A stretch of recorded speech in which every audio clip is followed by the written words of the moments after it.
Holy cats, what is this?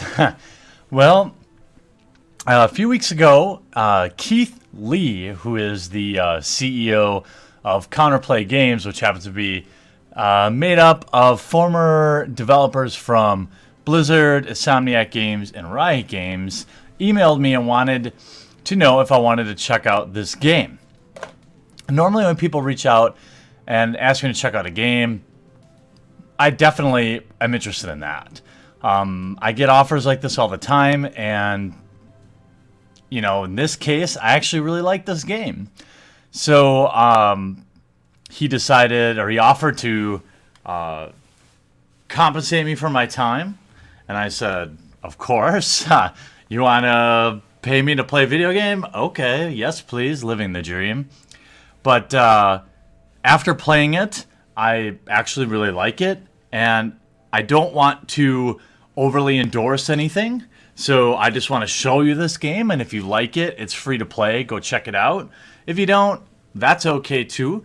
But I do like to take breaks from Magic, and well, there are other games out there I like to play. This thing, I've been playing it all day today, kind of on and off between doing important things like paying bills and working my day job. But it's a lot of fun. Let me show you. So when you log in, you'll find that, you know, I've already seen a couple of other videos. So obviously, he's made the same offer to other content creators. And that's super awesome. And it seems like I've never played Yu-Gi-Oh! And things like that, but it seems like a little maybe closer to that game than Magic. There are certain resource management things, but I think he said, one of the quotes said, it offers the best parts of Hearthstone, Final Fantasy Tactics, and Pokemon. So they don't even really relate themselves to Magic. I think after playing it, if anything, it's like if Hearthstone and HeroClix were a thing. But let me show you. The first thing I want to show you is just how to play the game, because I'm not an expert, but I just played today and made sure I freed up all my champions. So you'll see this is exactly like other games you're familiar with. So you can pick who you want to be, and then you pick who you want to play. This is just practice. Each person has their own unique skill, and as you can see, as you win more of these free matchups, you unlock more of the cards. Of course, there is in-game currency in this game called Spirit Orbs that you trade gold, which you can earn for free, to get, essentially in our world, a booster pack. So you get an opening hand. It's kind of an interesting, you'll have to, I guess, just watch. I'm not an expert, so I'm sure I'll make misplays, but you can replace up to 2 cards. So this is my opening hand. I definitely don't want a 7-drop, and probably not even a 5-drop right now. It's a lot like other games where you start with 2 mana, and your opponent, the person who goes first, starts with 2 mana, and the person who goes second starts with 3, just like other games. You actually have a champion here, and who summons minions. So that I thought was a lot like Magic. So it's almost like this is a planeswalker, so to speak. So you can move 2 spots in any direction each turn, or 1 diagonally. So we'll move forward here, and you see these things? These are mana springs. So if you occupy them, or you place a minion on them. So I have 2 mana now. Down here is essentially, in our world, my hand. There's creatures and there's spells, or minions and spells. This guy costs 2. I happen to have 2. So we will cast it, and it shows me where I can put it. I want to put it right here because it makes it close to this mana spring. And when you land on a mana spring, either with you or a minion, you'll get an extra mana to spend. So in a sense, just for that 1 turn though, too, it's a minor advantage. I've played maybe 20 matches. The nice thing about this game is most matches are under 10 minutes. So it's great for just kind of bombing around. So now you'll see he summoned a minion, he moved, and now he's using his spirit ability, which I don't know what it does. Oh, it gives +1/+1 to a minion. Okay. Whoa, and he summoned a minion way over here. Now you see it's a 3-4, or my champion's a 2-25. If you think about it's like your power and your life. The life, you can have as many minions deal damage or die or whatever as you want. But your champion, if your champion is killed, then you lose. So here, we're not going to beat him to the mana orb, but I don't really want to get attacked by this guy. Now, I can attack him with my general, but I will also take 3 damage in return. So what I'm going to do is I'm going to run and hide, and then I'm going to move my minion on top of a mana spring, and now you'll see I actually have 4 instead of 3. And we're going to summon, and there's all sorts of abilities. Provoke means stops nearby enemy minions and generals from moving. They must attack this first. So if we put this, for example, right here, now he has to attack. So I'm out of mana. I pass the turn. I think it's definitely close to Hearthstone. Only at least it feels more complex. So you can't move now. He can summon a minion, so he summons a minion on the mana spring. Now he's got 2.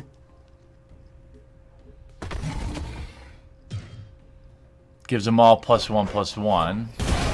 And, whoa, he's a 7/2. I gotta be careful about him.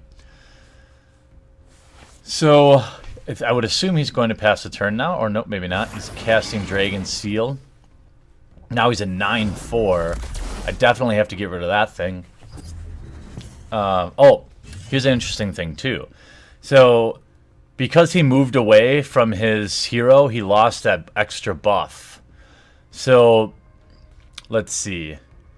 Deal 2 damage to a minion. So if I attack this minion, for example, which I will do, my minion's gonna die. Like, they deal their damage to each other. But now I can use my True Strike to finish this guy off. I still have 3 mana left. So I think what I want to do is first move my champion. And now I could attack something with my champion if it was close to it. But I want to get close to the Spirit Orb. So I'm going to cast... I'm going to use my remaining 3 mana to put this guy out there. It feels like chess. I've never really played HeroClix, but maybe it feels close to that. Here's my champion's ability. It's called Roar. Give a minion nearby your general +2 attack. So they've got to be right around them to actually be able to target with that. But it's definitely a fun game, and there's, the music kind of keeps it intense. And of course, I had to pick a matchup where I'll probably just get destroyed. But fortunately, I don't have to claim to be an expert. I'm just showing kind of a cool game and also paying my bills at the same time. So now he bumped up to 6 mana. Oh, and he casts this guy, Bloodletter Minion. Deals double damage to generals, okay? We definitely don't want that thing around. Another thing you can do is you can replace a card each turn. So I don't like that card. That's not very helpful, right? So now I have this guy. An 8/8 seems good. Boy, I feel like running away, and then Celerity. This minion may activate twice per turn. I'm trying to maximize my resources here. This guy can move anywhere on the battlefield because it has flying, so I could. You know what? I'm actually going to summon my little guy there, and then we're going to go ahead and cast a spell. So now he's a 6/4, so at least he'll trade with this thing if he chooses to kill my minion versus attacking me. But he's definitely better off attacking me here because he's going to deal 8 damage. But he attacked my minion. And they trade. Fine by me. He's still got all 6 mana crystals this turn, so let's see. Hailstorm Golem. He's got 2 left. I assume he's not going to leave it unused. Okay, he's using his hero spell. Move a friendly minion up to 2 spaces. Okay, so now he moved him right next to me. He's just a standard 4/6, so that's I'm not super worried about that. However, I'm going to run away, and then I'm going to put this guy in the way. I've found that probably the best tactic is just to keep summoning minions and then just attack their general over and over again, but I'm still kind of learning. I'm still learning. But it is fun. Let's see. Okay, so he's going to take a swipe at him, but he does 4 damage, which does not heal, okay? But notice this person has backstab ability. So when they do backstab, from what I understand, you can attack from behind and not take the damage, right? Is that what that said? When attacking from behind, where is it? When attacking from behind, this deals extra damage and can't be counterattacked. So that's very good. But I feel like, let's see, 2 damage to a minion. This guy, 2-drop really isn't that relevant right now. So let's see. Give all friendly minions +1/+1. That's good. With 7, here's what I want to do. We're going to surround the other general there. We're going to give all friendly minions +1/+1. And I think what we're going to do here is we're going to kill this guy. Well, we're going to deal 2 damage. He gets me back for 3, but now I can finish him off with my last spell. So I'm kind of going all or nothing here. But then I can swing here, dealing 9, and he'll counterattack for 2. But that's fine. The only option he really has now is to run away. I mean, he can't really kill my 9/3. If he wants to try and kill my 9/3, he's gonna have to 2-for-1 himself, essentially, in our world. But even if his general had 3 attack, for example, okay, nice range attack there. Even if it had 3 attack, he would still take 9 just to kill this thing. So this is we're in a very good position. We have 18 life, totally fine.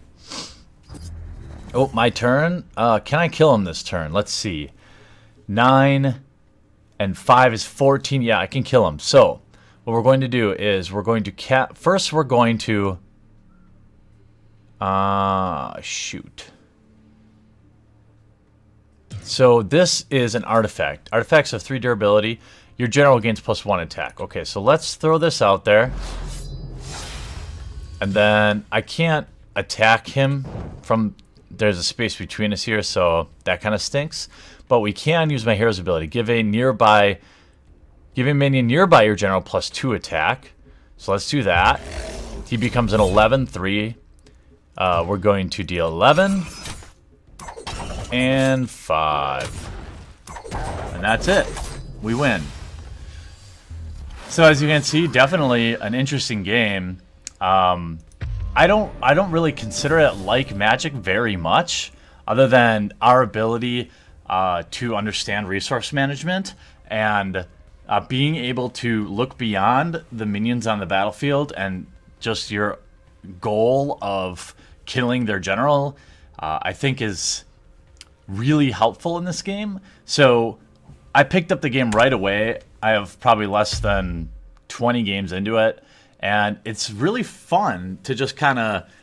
It's like more complex than Hearthstone. Like, Hearthstone isn't very fun for me because it's too simple, but like it feels more complex than Hearthstone. I'm not an expert at that, but I'm just using these pre-built decks until I can unlock all the cards, because this is all still free, which is awesome.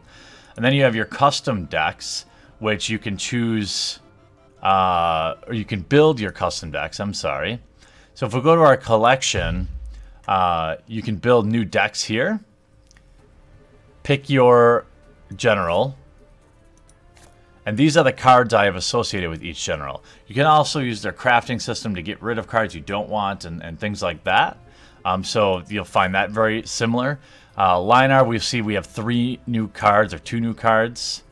And as I go over the top, Martyrdom. Destroy any minion. Restore that minion's health to its general. Wow, that seems really strong.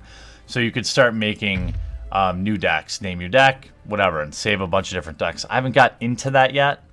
The spirit orbs here, you buy spirit orbs with gold. Everyone's going to ask, how do these people make money? Obviously, in-game currency, just like everyone else. However, you can earn gold through quests. You can see my quest, daily quest, Into the Fray. Win 1 season ladder game. So when you actually look under play, there's all different kinds of games you can play, like season ladder, which is really cool, solo. We have to complete practice to unlock that. Complete practice to unlock the gauntlet. So there's lots of different ways to play the game. Hopefully I'll do that this weekend. But here we have all these spirit orbs are in our world. Booster packs. But if you drag one over here, it'll open up. And we see Frostborn Naga, Silverguard Squire, and you can see Linar Kingdoms, which is the type of, the general it might go to here, Abyssian Host.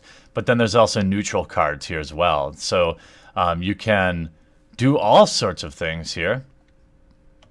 And they have different rarities and things like that as well. Let's say if we want to open another booster pack. Uh-oh, I'm addicted already. Here we have... Ooh, there we go. Time Maelstrom. And I actually really appreciate these animations. They kind of remind me of like King's Quest back in the day or something like that. I mean, they're kind of funny. I like the style. They're almost like 8-bit.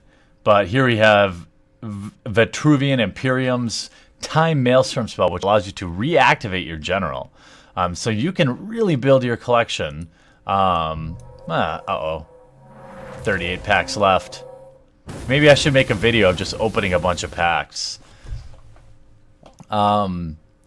Here we have, look at this guy. Other minions have +1 attack. So you can see the cards I'm playing with are pretty weak compared to the cards you can get in the booster packs that you can earn, of course, through quests. You can do your profile. You can check out the armory where you can have...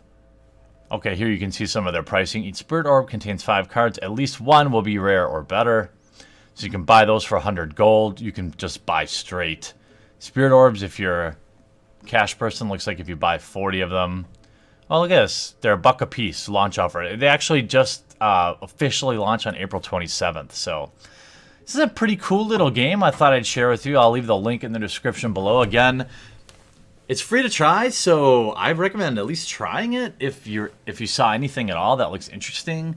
I want to thank them. I want to thank Keith for reaching out and giving me an opportunity to display the game. Maybe I'll even stream it a little bit this week, or in between games, stream it a little bit. But regardless, it's pretty fun. It's one of the first games that I've played recently, or in recent history. It's definitely the best game I played in recent history in terms of keeping me interested. So if you have any questions about it, I'll attempt to answer them in the question below, but I'll also drop all their links down there. There appears to already be a nice thriving community here. You can add friends if you want to add me on here. I'm Bearded1, Beardedone. So if you want to add me on here and battle against me, especially on stream, that'd be fun. So Duelyst, if you need a break from Magic every once in a while, check it out. I hope you guys enjoyed this. I would actually love to look at a lot of different alternatives to Magic the Gathering. So other game creators out there, holler at your boy. I'd love to check them out and show them to people. And let me know what you guys think. Thanks for watching, and we'll talk to you again real soon. What's up, and thanks for watching this video. I produce all different kinds of content, so if you haven't yet, click on my face to subscribe. If you want to watch more videos, I've got some sweet playlists, including this one, where I open up every fat pack ever created. I've also got this one over here, where I open just about anything vintage and old and expensive for your enjoyment. And all this is made possible by the awesome backers at our Patreon, which is linked in the description of every video. Hop on over there, check it out, see if it's something you might want to consider. If not, sit back, enjoy, and I'll still love you.